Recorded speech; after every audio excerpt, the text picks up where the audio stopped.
Meu nome é Clara, tenho 31 anos e sou casada com o Miguel há 6 anos. Não posso dizer que sou infeliz, mas também não posso mentir e dizer que sou plenamente feliz. Nosso casamento virou algo morno, previsível, como um café que esfriou e ninguém se dá ao trabalho de esquentar. E talvez por isso, aquele fim de semana mudou tudo. Fomos passar uns dias na casa da família dele, na Serra da Estrela, lugar que eu sempre achei mágico, um refúgio entre as montanhas, com cheiro de lareira, pinho e silêncio. Era o tipo de silêncio que dava vontade de pensar demais, sabe? Estavam lá os pais do Miguel, o senhor Augusto e a dona Helena, e a irmã dele, Teresa, que tinha acabado de voltar de Lisboa com um namorado novo. Eu nunca tinha passado tanto tempo com todos juntos, sob o mesmo teto. E confesso que estava um pouco nervosa. Na primeira noite, depois de um jantar delicioso, a dona Helena cozinha como ninguém, nos sentamos na sala com vinho e mantas. Teresa, sempre animada, sugeriu um jogo, desafio ou verdade. Achei meio infantil no começo, mas ninguém recusou. O senhor Augusto, sentado em sua poltrona com um copo de vinho do Porto, olhou para mim e sorriu com aquele jeito tranquilo e firme ao mesmo tempo. Era um homem de presença, sabe? Não precisava levantar a voz para ser notado. Vamos jogar, Clara? Ele perguntou. Assenti, meio envergonhada. E o jogo começou. Nos primeiros minutos tudo era risada. As perguntas eram bobas, os desafios também. Mas aí, algo curioso começou a acontecer. O senhor Augusto ganhava todas. De verdade. 5 rodadas seguidas ele escolheu a quem perguntar, e sempre escolhia a mim. No começo achei que era coincidência. Depois, comecei a me perguntar se ele fazia isso de propósito. Clara, me diga uma verdade. Qual foi a última vez que você se sentiu realmente admirada? As risadas cessaram por um instante. Olhei ao redor e respondi com um sorriso forçado. Acho que faz um tempo. Pena. Ele disse, olhando nos meus olhos de forma tão direta que senti meu coração acelerar. Na rodada seguinte, fui desafiada a descrever meu sonho de infância. Depois, a cantar uma música que me emocionava. E a dançar com os olhos fechados. Tudo era leve, mas cada desafio me despia um pouco. Não fisicamente, mas emocionalmente. Me senti vista. E era estranho dizer isso, porque meu marido estava sentado ali o tempo todo, do meu lado, mas parecia distante. Ria com a irmã, mexia no celular, tomava vinho. Mas não me olhava como o pai dele me olhava. Quando o jogo terminou, todos estavam cansados. Teresa foi pro quarto com o namorado, os pais também se retiraram. Miguel disse que ia tomar um banho e subiu. Fiquei sozinha na sala por alguns minutos, tentando entender o que tinha sentido. Estava confusa. Era só um jogo. Não era.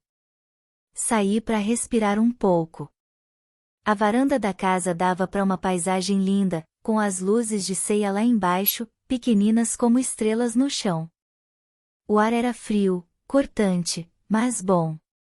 Foi aí que ouvi passos atrás de mim. Não consegue dormir? Era ele. O senhor Augusto. Assenti, com um leve sorriso. Noites frias são boas para pensar, não acha? Ele trouxe 2 taças. Me ofereceu uma. Hesitei. Aceitei. Clara, ele disse, olhando pro escuro, às vezes acho que você não sabe o quanto é especial. Meu coração bateu mais forte. Quis responder, mas não consegui. Ele apenas olhou para mim e sorriu com ternura. Como quem sabia de algo que ninguém mais percebia. Você merece ser vista. E merece ser feliz. Isso não é desafio, nem é verdade. É só o que eu penso. E antes que eu dissesse qualquer coisa, ele se despediu com um leve toque no meu ombro e entrou de volta. Fiquei ali sozinha por mais alguns minutos. Com o vento gelado, a taça na mão e uma pergunta ecoando dentro de mim. Será que ele me viu, de verdade? Naquela noite, depois que o Sr. Augusto voltou para dentro, eu permaneci sentada por alguns minutos na varanda de pedra.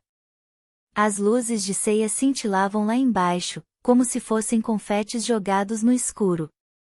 O vento gelado da serra tocava meu rosto, mas não consegui me mover. A taça de vinho na mão, o coração apertado no peito. Senti como se algo tivesse se rompido por dentro. Não era algo errado, nem proibido. Era, desperto. Como se alguém tivesse acendido uma luz onde já fazia tempo que tudo estava apagado. Voltei para dentro, em silêncio. Miguel já estava na cama, rolando o feed no celular. Dei boa noite, ele murmurou algo, sem nem tirar os olhos da tela. Me deitei, mas fiquei de costas para ele. A cabeça fervilhava. Na manhã seguinte, o clima parecia o mesmo, mas eu, não. Fingindo normalidade, todos se reuniram para o café. A dona Helena, sempre doce, preparou pão de centeio fresco, queijo da serra e café passado na hora. Teresa tagarelava sobre um restaurante novo em Lisboa. Miguel ria. E o Sr. Augusto? Silencioso. Mas de vez em quando, eu sentia seu olhar cruzando o meu. Breve, mas presente. Como se dissesse, eu sei que você sentiu também. À tarde, fomos caminhar por uma trilha leve entre os pinheiros. A paisagem era linda, e a caminhada em grupo tinha aquele clima de passeio em família. Mas por dentro, algo estava deslocado. Eu já não me encaixava como antes. Comecei a reparar nos detalhes. Miguel andava sempre na frente, conversando com Teresa. Não segurava minha mão, nem perguntava se eu estava cansada. Era como se eu estivesse ali só de corpo. Mais tarde, de volta à casa, fui para a cozinha ajudar a dona Helena com o jantar. Enquanto cortava legumes, ouvi passos atrás de mim. Era ele. O Sr. Augusto. Posso ajudar? Perguntou, com um sorriso sereno. Claro, respondi, tentando soar natural. Ficamos lado a lado, picando cenoura e cebola. E no silêncio daquela pequena cozinha, aconteceu algo ainda mais estranho do que a noite anterior. Nós começamos a conversar, de verdade. Ele me perguntou sobre meu trabalho, meus alunos, meus sonhos. E me ouviu como poucos já fizeram. Você sempre teve esse olhar, distante. Como se vivesse mais por dentro do que por fora, ele comentou, sem me encarar diretamente. Talvez porque, por fora, ninguém repara muito, respondi, sem pensar. Houve um silêncio. E então ele disse. Eu reparei. Aquela frase bateu fundo. Engoli seco. Não era um elogio comum. Não era cantada. Era uma constatação. Uma verdade dita com calma, como quem apenas nomeia o que já está evidente. À noite, depois do jantar, ninguém quis jogar nada. Todos estavam cansados. Teresa e o namorado foram assistir a um filme no tablet. Miguel disse que ia tomar um banho e foi pro quarto. E eu? Fiquei na sala, tentando não parecer tão perdida quanto me sentia. Mais uma vez, fui pra varanda. E mais uma vez, ele veio. Dessa vez, trouxe apenas uma manta. Sentou ao meu lado, em silêncio. Clara, me perdoa se ontem falei demais, disse ele, olhando pro horizonte. Não falou. Respondi, só disse o que eu precisava ouvir. Ficamos em silêncio por minutos. Só o som do vento e das folhas. Ele não me tocou. Não fez nenhum gesto ousado. Mas a presença dele preenchia o espaço de um jeito que doía. Você está feliz com meu filho? Ele perguntou, quase num sussurro. A pergunta me pegou de surpresa. Eu não queria responder. Mas também não queria mentir. Não sei. Às vezes acho que ele gosta mais da ideia de ter uma esposa, do que de mim. Ele assentiu. Não me julgou. Não criticou o próprio filho. Só olhou para frente e disse: Não deixe ninguém esquecer quem você é, Clara. Nem você mesma. Me senti pequena e gigante ao mesmo tempo. E foi ali, sob o céu da serra, que eu entendi: aquele homem não queria me conquistar. Ele queria me lembrar que eu existia. Quando ele se levantou para ir dormir, me deixou com um último olhar, forte, porém gentil. E pela primeira vez em muitos anos, senti vontade de me olhar no espelho, e me reconhecer. Na manhã seguinte, acordei antes de todos. O céu ainda estava escuro, com tons azulados e uma neblina fina cobrindo os campos ao redor da casa. Me vesti devagar, calcei um casaco quente e saí para caminhar. Precisei respirar longe de tudo. Longe de Miguel. Longe do olhar do Sr. Augusto. Longe até de mim mesma. A trilha de pedras levava até o mirante que eu tinha visto no primeiro dia. Fui sozinha, escutando apenas o barulho dos meus passos e o vento entre os pinheiros. Ao chegar lá em cima, me sentei em uma pedra úmida. Olhei o horizonte e, pela primeira vez em muito tempo, chorei em silêncio. Não era tristeza. Era confusão. Era como se uma parte de mim tivesse sido despertada, e agora gritasse por atenção. Voltei para casa quando o cheiro de pão fresco já tomava conta do ar. Todos estavam reunidos no café. Sorri, disfarcei o cansaço. Miguel me beijou na testa, frio, automático. Como sempre. O dia passou arrastado. Passeio de carro, fotos nas montanhas, almoço em um restaurante rústico. Sentei ao lado do Miguel, mas ele mal falou comigo. Estava ocupado demais tirando selfies com a irmã e postando stories. Enquanto isso, o Sr. Augusto me observava com discrição. Quando nossos olhares se cruzavam, havia algo mais ali. Algo não dito. E isso me dava mais vertigem do que qualquer palavra. À noite, Miguel se trancou no quarto com o computador. Disse que precisava adiantar um relatório do trabalho. Teresa saiu com o namorado para ver estrelas. A casa ficou em silêncio. Desci até a sala com uma manta e um livro. Não queria companhia, mas também não queria o vazio do quarto. Depois de alguns minutos, ele apareceu. Posso me sentar? Assenti, sem levantar os olhos da página. Sentou-se na poltrona ao lado. Ficamos em silêncio por longos minutos. Só o crepitar da lenha na lareira preenchia o espaço. Às vezes penso que a gente se acostuma demais a viver apagado, ele disse, baixo, olhando pro fogo.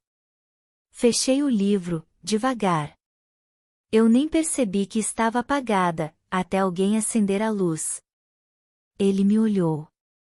Com calma. Sem pressa. E agora?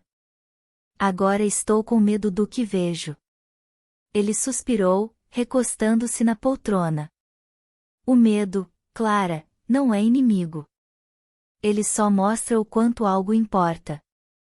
Houve um silêncio denso. Como se cada palavra anterior ainda vibrasse no ar. Me levantei, com o coração acelerado. Não porque ele tivesse feito algo, mas porque minha vontade de ficar era maior do que a razão. Fui até a cozinha buscar água. Respirei fundo. quando voltei, ele ainda estava lá. Às vezes tenho a impressão de que você sabe mais de mim do que meu próprio marido, falei sem encará-lo. Porque eu escuto. E por que você escuta? Ele pensou por alguns segundos.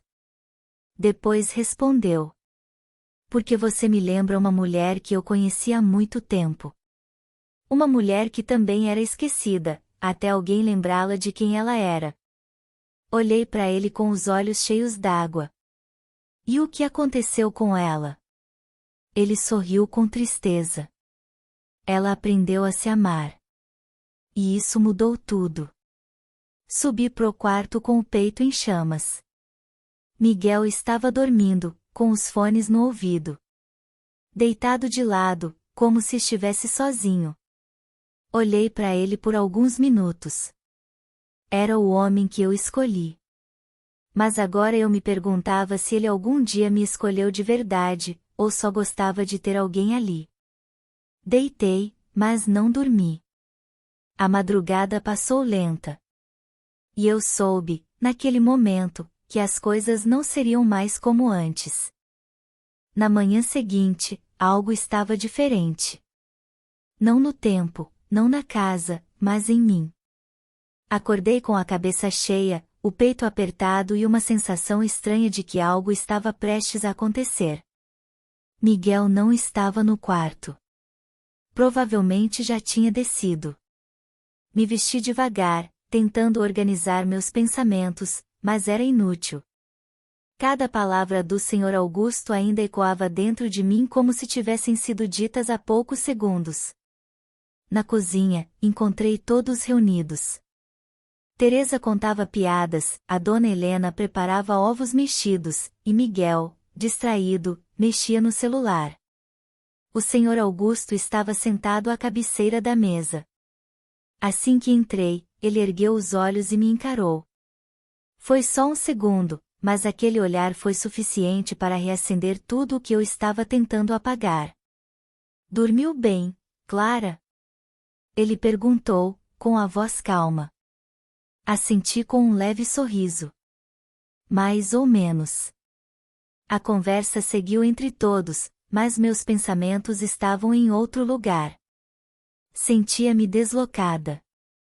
Como se minha alma não coubesse mais naquele ambiente. Depois do café, Teresa sugeriu irmos todos visitar uma vinícola da região. Todos concordaram, menos o Sr. Augusto. Acho que vou aproveitar a casa vazia para descansar um pouco, disse ele. Miguel também quase desistiu. Estou com dor de cabeça, acho que vou ficar. Mas a dona Helena foi rápida. Nada disso, Miguel. Você precisa sair um pouco, tomar ar. Vai te fazer bem. Miguel bufou e acabou indo. No fundo, eu senti que Helena sabia mais do que aparentava. No carro, a caminho da vinícola, meu coração batia rápido. Pela primeira vez desde que chegamos, eu e o Sr. Augusto ficaríamos sozinhos na casa. A ideia me dava medo. E, ao mesmo tempo, expectativa. Na visita à vinícola, fingi interesse, tirei algumas fotos, sorri nas imagens, comentei sobre os aromas dos vinhos, mas nada disso importava. Meu pensamento estava preso naquela varanda fria, naquela sala silenciosa, naquele homem de fala mansa que tinha enxergado partes de mim que nem eu lembrava que existiam. Voltamos no fim da tarde. A luz do sol dourava as árvores da serra, e a brisa trazia cheiro de madeira molhada. Quando abri a porta da casa, senti um arrepio subir pela coluna. O silêncio me recebeu como um velho conhecido. Subi pro quarto, deixei minha bolsa e desci de novo. Fui até a sala e o vi. Sentado, com um livro nas mãos e uma xícara de chá ao lado. Está sozinha? Ele perguntou sem levantar os olhos. Só por alguns minutos. Ele fechou o livro e me olhou. Então esses minutos precisam valer a pena. Sentei no sofá oposto, e ficamos em silêncio. O fogo na lareira crepitava. O tempo parecia suspenso. Eu não deveria me sentir assim, falei, finalmente. Sentir não é escolha, Clara. O que fazemos com o que sentimos, é. Respirei fundo. Me sentia frágil. Exposta. E se eu estiver prestes a fazer algo que não devo? Ele se inclinou um pouco, mas ainda havia distância entre nós. Então você precisa se lembrar de quem é. Eu não sei mais. Sabe sim. Só esqueceu. Olhei para ele com os olhos marejados. Você me confunde. Eu não quero confundir. Quero libertar. Nesse momento, o som de um carro chegando nos fez recuar. O tempo voltou a correr. Levantei num pulo, fui para a cozinha fingir que estava pegando água. Quando todos entraram, ninguém suspeitou de nada. Mas dentro de mim, algo tinha mudado. À noite, durante o jantar, Miguel estava especialmente calado. Observei os olhares que ele trocava com a mãe. Teresa conversava, mas havia um ar tenso na mesa. Depois, no quarto, Miguel fechou a porta e me olhou com um semblante sério. Posso te perguntar uma coisa, Clara? Claro. O que está acontecendo entre você e o meu pai? Meu sangue gelou. Como assim? Você acha que eu não vejo? Os olhares, os silêncios, as fugas. Você acha que ninguém percebe? Não tem nada acontecendo, Miguel. Não ainda. Mas vai acontecer. Eu te conheço, Clara. E conheço ele. Fiquei em silêncio. Não sabia o que responder. Não podia mentir, mas também não podia confessar algo que nem eu entendia completamente. Miguel suspirou, frustrado.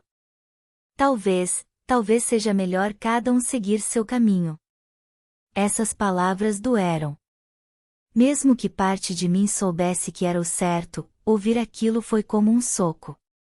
E foi ali, naquele quarto escuro, com a respiração pesada do meu marido do outro lado da cama, que eu entendi que o fim tinha começado. Naquela noite, o silêncio da casa parecia ainda mais pesado do que antes. Depois da conversa tensa com Miguel, eu mal consegui dormir. A cabeça girava com dúvidas, medos e um estranho desejo de liberdade que eu não sabia nomear. O relógio da sala marcou meia-noite quando ouvi passos descendo as escadas. No começo, pensei que fosse Miguel, mas quando olhei pela porta entreaberta, vi o Sr. Augusto. Ele caminhava devagar, com o olhar perdido, como se buscasse algo que nem ele sabia explicar. Decidi não fazer barulho e me sentei na poltrona perto da lareira. Ele me viu e, pela primeira vez, me convidou com um gesto para sentar ao seu lado. Você está acordada? Perguntou com a voz baixa. Sim, respondi, sem desviar o olhar. Ele sorriu, um sorriso triste, quase nostálgico. Posso te contar um segredo? Assenti, curiosa e apreensiva. Quando eu era jovem, perdi algo muito importante. Algo que pensei que nunca encontraria de novo. Ele fez uma pausa e olhou para a chama que tremeluziu na lareira. Passei anos tentando preencher um vazio que nem sabia direito o que era. E encontrou? Perguntei, tentando não parecer desesperada. Acho que sim, disse ele, depois de um suspiro. Mas não do jeito que eu esperava. Ficamos em silêncio. O relógio marcava as horas, o mundo parecia distante. De repente, ele se levantou e caminhou até a mesa onde estava o jogo de cartas. Quer jogar uma última rodada? Perguntou, com um brilho nos olhos. Meu coração acelerou. Sabia que aquele jogo não era apenas um passatempo. Era um desafio silencioso, uma forma dele tentar me mostrar algo que as palavras não conseguiam expressar. Quero, respondi, tentando controlar a voz. Sentamos lado a lado. As cartas deslizaram pela mesa, e o jogo começou. A cada rodada, ele me vencia, não com arrogância, mas com uma calma que me deixava fascinada e apreensiva. 5 vitórias consecutivas. Exato como naquela primeira noite. A tensão aumentava, e eu percebia que aquele jogo era mais do que sorte, era um duelo de vontades, um convite para que eu enxergasse algo dentro de mim. Quando ele colocou a última carta na mesa, olhou profundamente em meus olhos e disse: "Você é mais forte do que imagina, Clara. Mas precisa se permitir ser vista. Por você mesma, antes de qualquer outra pessoa." Eu não sabia o que responder. Senti as lágrimas escorrerem silenciosas. Naquele momento, entendi que tudo aquilo, a viagem, as conversas, o jogo, foi uma preparação para eu me reencontrar. Ele levantou-se, me deu um sorriso leve e caminhou para a escada. "Boa noite, Clara. Durma bem." Fiquei sentada ali, olhando as cartas espalhadas, o fogo que já começava a apagar. Quando subi para o quarto, Miguel estava acordado, olhando para o teto. "Eu te amo", disse ele, sem jeito. Sorri, mas dentro de mim uma batalha começava. Eu não sabia se aquele amor seria suficiente para manter tudo de pé. Naquele instante, o telefone tocou. Era uma mensagem inesperada, de alguém do passado, alguém que eu achava ter esquecido. A mensagem dizia apenas: "É hora de escolher." O coração disparou. E eu soube que, a partir dali, minha vida nunca mais seria a mesma. Obrigado por estar conosco no canal Na Armadilha dos Desejos. Inscreva-se, curta e não perca novas histórias.